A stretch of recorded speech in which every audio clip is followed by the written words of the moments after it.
I applaud President Trump and Elon for looking at spending. So big picture, if you back up, we're right now spending $2 trillion over our income. That is unsustainable.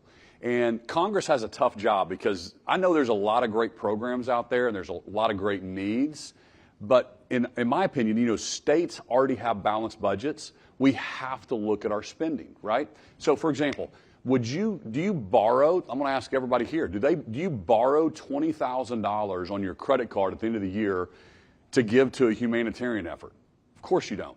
We give out of the abundance. So all of the spending that we're doing around the world, somebody should be looking at it. So I think that's the big picture that most people in America think our spending's out of control. It's driving inflation up.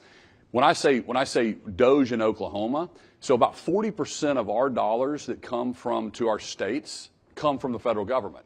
So if we're going to be cutting spending, if we're going to have a reduction of that federal dollars coming into Oklahoma, the states need a say in how that money's spent. So when I say that's what we want to do to make sure we're not cutting core services, so we want to tell Elon and DOGE at the federal level, hey, here's how we can take a 10% reduction in Oklahoma from the federal side, if that's what they're planning on doing. So states need to have an effort.